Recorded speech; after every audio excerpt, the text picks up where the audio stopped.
사실 어떤 사람한테 잘생기냐 그러면 잘생긴다 정도로만 얘기할 수가 있겠습니다.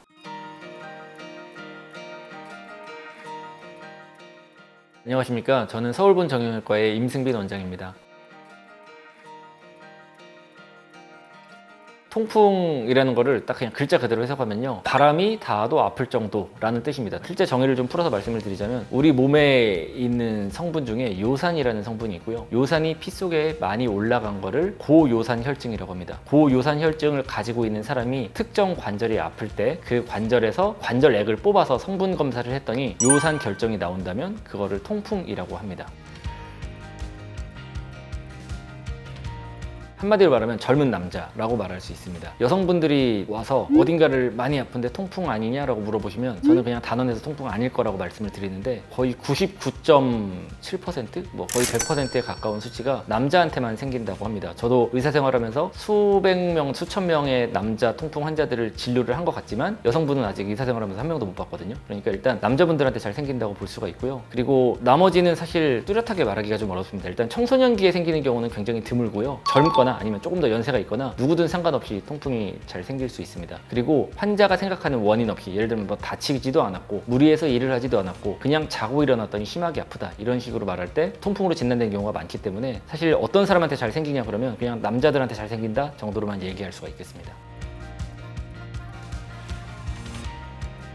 통풍이 잘 침범하는 관절이 있습니다. 1등부터 한 4등까지를 제 경험적으로 말씀드리면, 1등은요 이제 요 자리입니다. 엄지발가락에 중족 관절이라고 하는 이 튀어나온 자리이고요. 두 번째는 발목 관절입니다. 세 번째는 무릎 관절이고요. 네 번째는 그냥 발 주변부가 아프다, 이런 경우가 1등부터 4등이고요. 제 경험적으로는 한 95% 정도는 여기에 다 포함이 되는 것 같습니다. 그러니까 누구한테 뭐 잘생긴다 뭐 이것도 있지만 어떤 관절에 잘생긴다라고 하면은 발가락, 발목, 발등, 무릎, 이 정도라고 생각해 주시면 좋을 것 같습니다.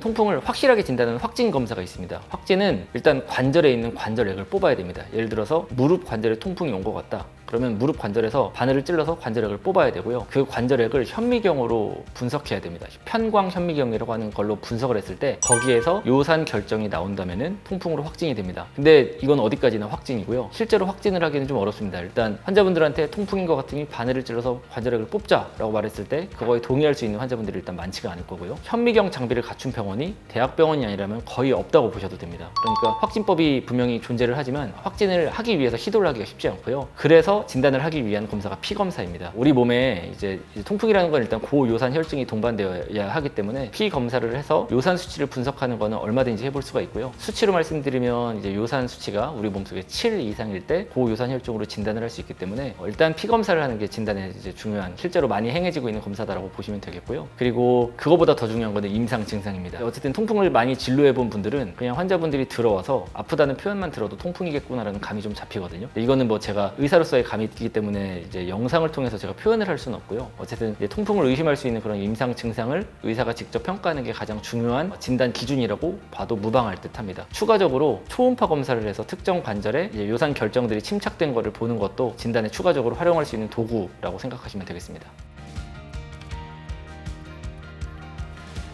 통풍의 치료는 약물 치료입니다. 한마디로 떼굴떼굴 구를 정도의 심한 통증으로 병원에 오지만 약물 치료에 굉장히 드라마틱하게 효과가 좋은 편이고요. 약 한 번 먹고 그냥 다 좋아지는 경우가 굉장히 많습니다. 근데 지금 말씀드리는 다 좋아진다는 거는 급성 증상이지 통풍 자체가 치료되는 것은 아닙니다. 그래서 통풍에 대한 약물 치료는 크게 두 가지의 파트로 생각을 해보시면 되겠고요. 첫 번째는 급성 통증, 그러니까 급성 염증을 치료하는 거고요. 여기에는 다양한 약물이 들어가는데 일반적으로 우리가 아플 때 쓰는 소염 진통제, 그리고 스테로이드, 그리고 이제 콜키신이라고 말하는 계열의 통풍 급성 치료제가 있습니다. 이런 것들을 단독으로 사용하든지 아니면 여러 가지를 병합해서 사용하든지 의사의 임상 증상에 따라서 의사의 판단하에 이런 약물 치료를 해볼 수 있고요. 이 약물 치료라면은 급성 증상이 굉장히 빠른 속도로 좋아지는 경우가 많고요. 정말 심한 정도의 통증을 호소하는 분들은 이제 그 소염제 또는 스테로이드를 엉덩이 주사, 근육 주사로 맞는 경우도 있습니다. 아무튼 이런 치료가 급성 염증 반응에 대한 치료이고요. 그걸로 끝나는 게 아니라 급성 증상이 어느 정도 조절이 되면은 우리 몸에 있는 요산 수치를 낮춰야 합니다. 고요산 혈증을 해결해야지 궁극적으로 통풍이 조절되기 때문에 요산 수치를 낮추는 약이 있습니다. 고혈압이 있는 분들이 혈압약을 먹듯이 매일같이 꾸준히 복용해주는 게 중요하고요. 여러 가지 기존의 약이 있지만 제일 대표적으로 환자분들도 많이 알고 있는데 페브릭이라고 하는 약제, 그리고 이제 알로퓨리놀이라고 하는 계통의 약제를 이제 제일 많이 쓰는데요. 한 가지는 요산의 배설을 촉진하는 약이고요. 또 한 가지는 요산의 합성을 억제하는 약입니다. 염증을 가라앉히는 약을 일단 먹어서 급성 염증을 조절하고 당장 아픈 걸 해결해 놓고 나서 요산 수치를 낮추는 약을 추가적으로 복용해야 된다 정도로 알고 계시면 되겠고요. 또 하나 말씀드리고 싶은 게 혈압이나 당뇨나 이런 걸 조절하는 약들은 어찌 보면 한번 먹기 시작하면 평생 먹어야 된다라고 보면 되는데, 통풍에 대한 요산 수치를 낮추는 약은 평생 먹어야 되는 약은 아니고요. 근데 얼마나 먹으면 수치가 내려가는지를 알 수가 없다 보니까 추가적으로 뭐 예를 들면 2-3개월 정도 약을 복용을 하고, 그리고 피 검사를 한 번 더 해서 요산 수치가 만족스럽게 떨어졌는지, 그리고 증상이 다시 재발하지 않는지를 확인하고 나서 약을 중단한다, 이런 식으로 생각해 주시면 좋겠습니다.